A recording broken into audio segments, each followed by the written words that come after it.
নবম শ্রেণীর শিক্ষার্থীদের অনলাইন ক্লাসে স্বাগত জানাচ্ছি। আসসালামু আলাইকুম। আমরা গত ক্লাসে ইউক্লিডের কথা বলছিলাম। ইউক্লিড যে সমস্ত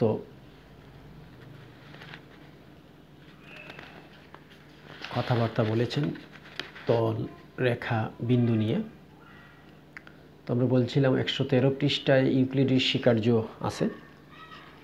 আমরা ইউক্লিডের স্বীকার্যে যাই। ইউক্লিডের স্বীকার্য, ইউক্লিডের স্বীকার্য, ইউক্লিডের স্বীকার্য। প্রথমে আমরা বলবো স্বীকার্য কি। স্বীকার্য কি? যেসব কথাবার্তা যেগুলো কোনো রকম প্রমাণ ছাড়াই আমরা মেনে নিব। যে কোনো বিষয় আলোচনার জন্য এরকম কিছু জিনিস মেনে নেওয়ার লাগে, যেগুলো ব্যবহার করে আমরা পরবর্তীতে আরও কঠিন বা উন্নততর কোনো জিনিস প্রমাণ করব। তাহলে কি দাঁড়ালো? যেসব কথাবার্তা বা উক্তি যেগুলো কোনো রকম প্রমাণ ছাড়াই আমরা মেনে নেব, এইগুলোই হচ্ছে স্বীকার্য। এইগুলোই হচ্ছে স্বীকার্য। তো ইউক্লিডের স্বীকার্যের জন্য আমরা ইতিমধ্যে তল, রেখা, বিন্দু সম্পর্কে যে ধারণা দিয়েছি তোমাদেরকে, তা তল, রেখা বা বিন্দুর কোনো সংজ্ঞা নয়। তল, রেখা বা কোনো বিন্দুর সংজ্ঞা নয়, এগুলো বর্ণনা মাত্র। এই বর্ণনায় মাত্রা বলতে, মাত্রা একটা শব্দ নিয়ে আসছি, যে মাত্রা বলতে দৈর্ঘ্য, প্রস্থ কিংবা উচ্চতা ইত্যাদি ধারণা ব্যবহার করা হয়েছে। মাত্রা বলতে একটা শব্দ বারবার ইউজ করেছি, একমাত্রিক, দ্বিমাত্রিক, একমাত্রা, 1D, 2D, 3D, এরকম মাত্রা উচ্চারণ করেছি। এই মাত্রা বলতে বোঝায় দৈর্ঘ্য, প্রস্থ, উচ্চতা ইত্যাদি ধারণা ব্যবহার করা হয়েছে। ধারণা, যেগুলো সংজ্ঞায়িত নয়, যেগুলো সংজ্ঞায়িত নয়। ইউক্লিড তার এলিমেন্টস গ্রন্থের প্রথম খণ্ডের শুরুতেই বিন্দু, রেখা এবং তলের যে সংজ্ঞা উল্লেখ করেছেন, তাও আধুনিক দৃষ্টিভঙ্গি অনুসারে অসম্পূর্ণ। তো ইউক্লিড কিছু বর্ণনা দিয়েছেন। ইউক্লিড প্রদত্ত কয়েকটা বর্ণনা, যেমন বর্ণনা নম্বর 1 হলো যার কোনো অংশ নেই তাই বিন্দু। যার কোনো অংশ নেই তাই বিন্দু। যার কোনো অংশ নেই তাই বিন্দু। 1 নম্বর বর্ণনায় আছে এটা। এখানে শব্দ হইল অংশ নেই। আমরা দেখো আগে বলেছি বিন্দু বলতে যার কোনো মাত্রা নেই। বিন্দু বলতে যার কোনো মাত্রা নেই, এটাকে এখানে প্রকাশ করা হয়েছে যার কোনো অংশ নেই তাই বিন্দু। তাহলে বিন্দু, এর কোনো মাত্রা নেই, এর কোনো অংশ নেই তাই বিন্দু। 2 নম্বরে আছে রেখার প্রান্ত বিন্দু নেই। এইলো রেখা, এটা নিয়ে আমরা আলোচনা করেছি। রেখার কোনো প্রান্ত বিন্দু নেই, শুরুর বিন্দু নেই, শেষের বিন্দু নেই। শুরুর বিন্দু নেই, শেষের বিন্দু নেই, অর্থাৎ রেখার প্রান্ত বিন্দু নেই। 3 নম্বরে আছে যার কেবল দৈর্ঘ্য আছে কিন্তু প্রস্থ বা উচ্চতা নেই তাই রেখা। অর্থাৎ এই যে রেখা, 3 নম্বরে বলা হয়েছে যার দৈর্ঘ্য আছে। 3 নম্বর বলেছে এই যে রেখা, যার দৈর্ঘ্য আছে কিন্তু প্রস্থ বা উচ্চতা নেই, প্রস্থ নেই, উচ্চতা নেই তাই রেখা। 3 নম্বর গেল।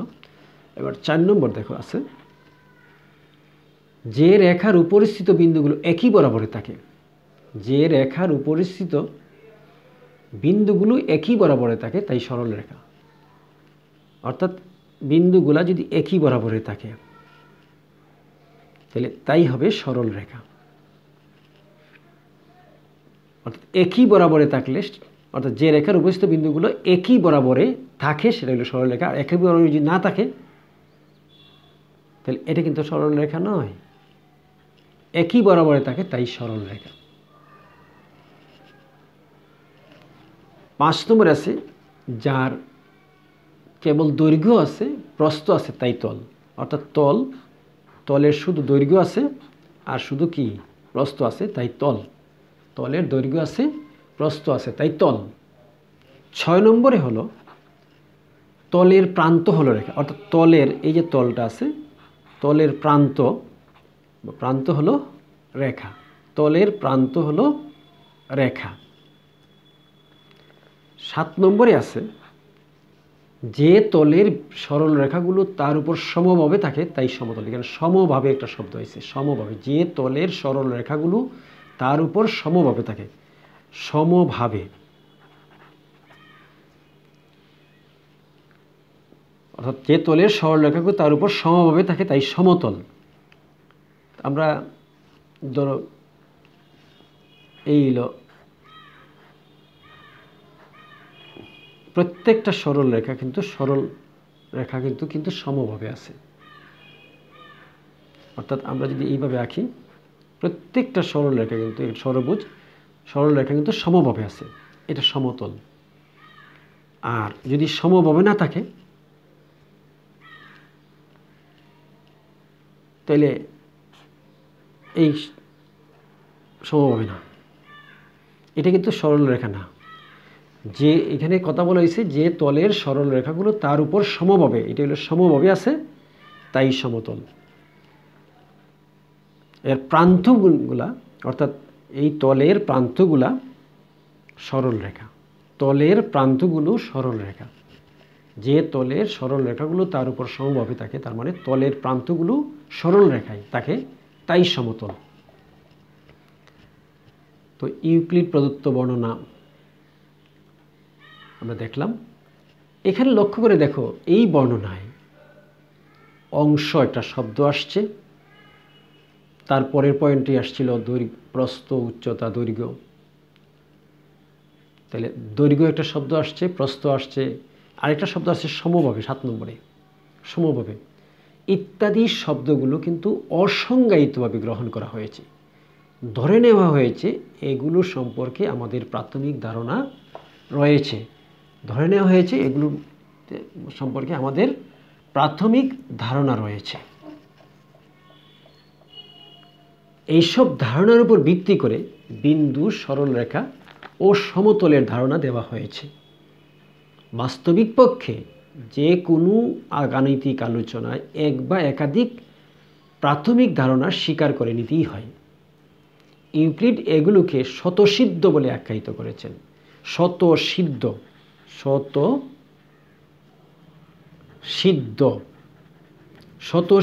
বলে আখ্যায়িত করেছেন। ইউক্লিড প্রদত্ত স্বতঃসিদ্ধ গুলো আমরা এখন দেখব। ইউক্লিড প্রদত্ত স্বতঃসিদ্ধ রয়েছে 5টি। 1, যে সকল বস্তু একই বস্তুর সমান সেগুলো পরস্পর সমান। একই বস্তু মানে একটা বস্তু, এটা এখানে আছে আরও কিছু বস্তু, আমরা এক লাইনে দেখালাম রেখাংশ দিয়ে যে এই বস্তুটা, যে সকল বস্তু এই সকল বস্তুগুলো একই বস্তুর মনে করলাম সমান, এটার সমান এটা, এটার সমান এটা, এটার সমান এটা, এটার সমান এটা, এটার সমান এটা, তাহলে এরা পরস্পর সমান হবে। তারপর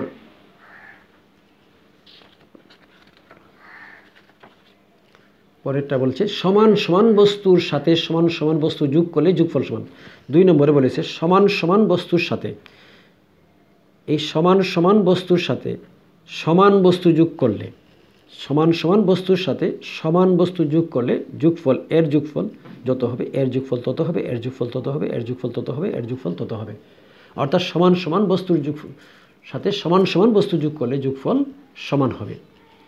3 নম্বরে বলা হয়েছে সমান সমান বস্তু থেকে সমান সমান বস্তু বিয়োগ করলে, সমান সমান বস্তু থেকে সমান বস্তু বিয়োগ করলে বিয়োগফলও সমান হবে। অর্থাৎ আমরা এখানে সমান সমান বস্তু আছে, এগুলা এর থেকে সমান বস্তু বিয়োগ করলাম, বিয়োগ করলে কি হবে? বিয়োগফলও সমান হবে। 4 নম্বরে বলেছে যা পরস্পরের সাথে মিলে যায় তা পরস্পর সমান।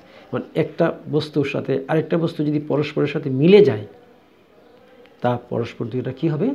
সমান হবে। পূর্ণ তার অংশের চেয়ে বড়। 5 নম্বরে বলেছে পূর্ণ তার অংশের চেয়ে বড়। পূর্ণ হইল এটা, অংশ হইল এটার আংশিক।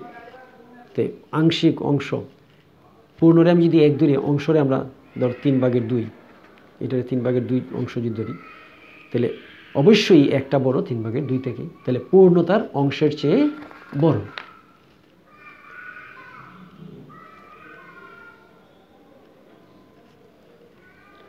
তো আধুনিক জ্যামিতিতে বিন্দু, সরলরেখা, সমতলকে প্রাথমিক ধারণা হিসেবে গ্রহণ করে এদের কিছু বৈশিষ্ট্যকে স্বীকার করে নেওয়া হয়েছে।